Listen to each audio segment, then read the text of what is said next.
90% body বিল্ডাররা bulking or cutting start করে, কিন্তু তাদের মধ্যে বেশিরভাগ জন একটা মেজর মিস্টেক করে, যার ফলে তাদের রেজাল্ট পাওয়া তো দূরের কথা, তারা নয়তো এক্সট্রা ফ্যাট বডিতে গেন করে, নয়তো তারা মাসেল লস করে। সো আজকে আমরা দেখব সেই মেজর মিস্টেকটা কি, আর সায়েন্স বেসড ভাবে বাল্কিং অর কাটিং করার কারেক্ট প্রসেস কি। সো আজকের ভিডিওতে আমি তোমাদের সায়েন্টিফিকলি এক্সপ্লেন করব বাল্কিং অর কাটিং এর বেস্ট অ্যাপ্রোচ কি, বাল্কিং এর টাইমে কিভাবে ম্যাক্সিমাম মাসেল মাস গেইন করতে পারবে, আর কাটিং এর টাইমে কিভাবে ফ্যাট লস করতে পারবে মাসেল মাস লস না করে। ঠিক আছে, তাই ভিডিওটাকে লাস্ট অবধি দেখো, একটাও স্টেপ যদি মিস করো তাহলে হতে পারে প্রপার রেজাল্ট তুমি পাবে না। ঠিক আছে, সো ভিডিওটাকে লাস্ট অবধি অবশ্যই দেখো।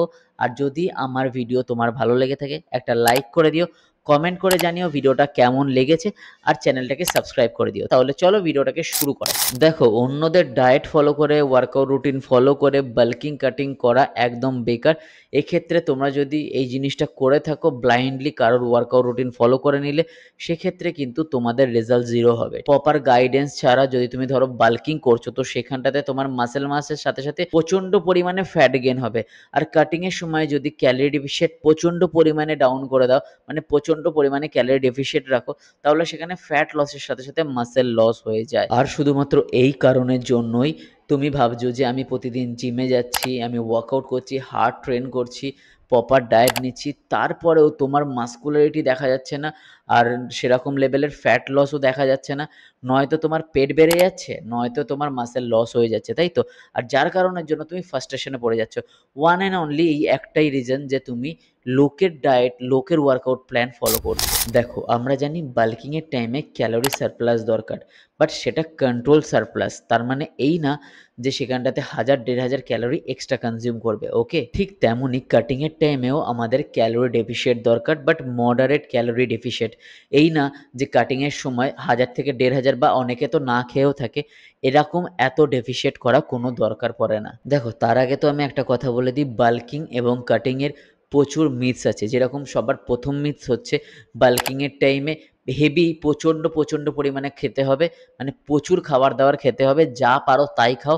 এটা হচ্ছে বাল্কিংয়ের সবার প্রথম মিথস। ঠিক আছে, নাম্বার 2 মিথস হচ্ছে ফ্যাটের টাইমে প্রচুর কার্ডিও করো, একদম কম খেয়ে থাকো সারাদিনে, এটাও মিথস। আর নাম্বার 3 মেন মিথস, মানে একদম সবথেকে বেশি প্রচলন মিথস হচ্ছে এটাই, যে মাসেল মাস বা বাল্কিংয়ের টাইমে মাসেল মাস বাড়ার সাথে সাথে ফ্যাট বাড়বেই, ফ্যাট যত বাড়বে নাকি তত মাসেল মাস বেড়ে যাবে। ঠিক আছে, দেখো রিসার্চ বলছে যে বাল্কিংয়ের সময় আমাদের বডিতে প্রোটিন লাগে 2 গ্রাম থেকে 2.5 গ্রাম পার কেজি বডি ওয়েট, আর কাটিংয়ের টাইমে আমাদের বডিতে প্রোটিনের পার্সেন্টেজটা একটু বেড়ে যায়, মানে 2.5 থেকে 3 গ্রাম। আর সেখানটাতে কি হয়, কার্বোহাইড্রেট মডারেট রাখতে হয়। বাল্কিং অর কাটিংয়ের টাইমে কিছু কমন মিস্টেক্স করে, বাল্কিংয়ের মিস্টেক্সগুলো করে যে এটাই, যে অনেকে ভাবে বার্গার, পিৎজা, ঠিক আছে, এসব যত খাবো তত আমাদের মাসেল মাস বডির সাইজ বাড়বে। সো আমি এখানে একটা কথাই বলতে চাই, যে এখানটা বডির সাইজ তো বাড়বে, সেটা মাসেল মাস দিয়ে না, সেখানটাতে ফ্যাট বাড়বে। আর কাটিংয়ের সময় যে মিস্টেকটা করে সেটা হচ্ছে এক্সেসিভ ক্যালোরি ডেফিসিয়েট, যেটার ক্ষেত্রে আমাদের বডি থেকে ফ্যাট তো লস হয় এবং তার সাথে সাথে মাসেল মাসও লস হয়ে যায়। এটা খুব বড় একটা মিস্টেক। সো চলো আমরা কিছু science based tips and tricks নিয়ে কথা বলি বাল্কিং এবং কাটিংয়ের জন্য, যেই টিপস অ্যান্ড ট্রিক্স ফলো করে তোমরা তোমাদের নেক্সট বাল্কিং সিজন বা কাটিং সিজনটা খুব ভালোভাবে কমপ্লিট করতে পারবে, আর কোনোভাবে তোমাদেরকে নতুন করে কোনো মিস্টেক্স করতে হবে না। সবার প্রথমে আমরা কথা বলি বাল্কিং নিয়ে। বাল্কিং করার সময় তুমি তোমার ক্যালোরি যে সারপ্লাসটা রাখছো, সেটা মিনিমাম 200 থেকে 400 এক্সট্রা ক্যালোরি সারপ্লাস রেখো। ঠিক আছে, নাম্বার 2 পয়েন্ট হচ্ছে প্রোটিন ইনটেক। দেখো, 2 গ্রাম থেকে 2.5 gram protein per kg body ওয়েটে দরকার পড়ে মাসেল মাস বিল্ড করার জন্য। ঠিক আছে, তো যখনই তুমি তোমার বাল্কিং সিজনে ঢুকছো বা এন্টার করছো, তুমি তোমার বডি ওয়েট যেটা আছে, ধরো তোমার বডি যদি 60 কেজি হয়, তো ওটাকে 2.25 বা 2 গ্রাম দিয়ে মাল্টিপ্লাই করে যেটা বেরোয়, মানে 60 হলে 60 ইন্টু 2 করো, মানে 120 গ্রাম প্রোটিন পার ডে তোমাকে ইনটেক করতে হবে। নাম্বার 3 হচ্ছে ক্লিন কার্বোহাইড্রেট আর হেলদি ফ্যাটকে তুমি তোমার ডায়েটে রাখো। এই না যে পিৎজা, বার্গার এসব না, ক্লিন কার্বোহাইড্রেট মানে ওটস, হোয়াইট রাইস, রুটি খেতে পারো। ঠিক আছে, তো এইসবগুলো কার্বোহাইড্রেটের মধ্যে রাখতে পারো, ফ্রুটসের মধ্যে বানানা রাখতে পারো, অ্যাপেল রাখতে পারো। আর হেলদি ফ্যাট মানে হচ্ছে এই না যে কোক ফোক, মানে হেলদি ফ্যাট মানে অনেকে ভুলভাল ফ্যাটটাকে ইউজ করে নেয়, ভাবে ফ্যাট খেতে বলেছে প্রেমদা, ফ্যাট খাবার কথার অর্থ হচ্ছে হেলদি ফ্যাট, মানে যেরকম তোমার নাটস হতে পারে, ঘি হতে পারে, তো এইগুলো তোমরা ইউজ করতে পারো। অলিভ অয়েল হতে পারে, বাট লিমিটেড মাত্রাতে, এই না যে ওভার। আমি বললাম ঘি খাবার কথা, অনেকে ২-৩ চামচ ঘি সারাদিনে খেয়ে নিচ্ছে, একদমই না। যে কোনো জিনিস মানে নেওয়ার সময় একবার মেজারমেন্ট করে নিও, একটা মেজারমেন্ট স্কেল কিনে নিও। তো তাহলে তোমার কি হবে, তোমার যা ফুড তুমি ইনটেক করছো সেগুলো আরামসে ট্র্যাক করতে পারবে। তো এই ৩-৪টে টিপস তোমরা যদি বাল্কিংয়ের সময় ফলো করো। আর আরেকটা কথা, বাল্কিংয়ের সময় এটা মাথায় রাখবেন না যে আমি যা কিছু খাবো আমার বডিতে লেগে যাবে, আমি বাল্কিং করছি, ভুল কথা। বাল্কিং করবার সময় সবসময় মাথায় রাখবে যে যতটা ক্লিন খাবার তুমি কনজিউম করতে পারো তত তোমার জন্য বেস্ট, ঠিক আছে? বাল্কিং মানে কিন্তু ফ্যাট গেইন না, মাসেল মাস গেইন। এবারে কথা বলবো কাটিং নিয়ে। কাটিং করবার সময় তোমাকে ক্যালোরি ডেফিসিয়েট করতে হবে, ঠিক আছে? এক্সেসিভ ক্যালোরি ডেফিসিয়েট করবে না একদমই। ক্যালোরি কতটা ডেফিসিয়েট করতে হবে? 500 থেকে 700 ক্যালোরি ডেফিসিয়েট করতে হবে। এবং নাম্বার 2 হচ্ছে তোমাকে প্রোটিন ইনটেকটাকে বাড়িয়ে দিতে হবে। কতটা? তোমার বডি ওয়েট অনুযায়ী 2.5 থেকে 3 gram protein per kg body ওয়েটে রাখতে হবে। ওকে।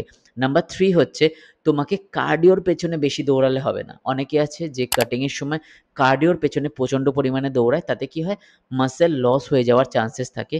দেখো, স্লো স্টেডি স্টেট কার্ডিও করতে হবে তোমাকে সপ্তাহে 2 থেকে 3 বার কাটিংয়ের টাইমে।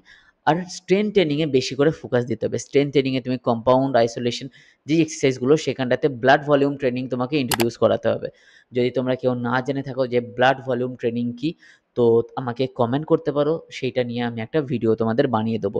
আর আরেকটা কথা, কাটিংয়ের টাইমে এরকম না যে আমি এই ফাস্টিং করছি, না খেয়ে থাকছি, এরকম না। কোনো মিল স্কিপ করবে না।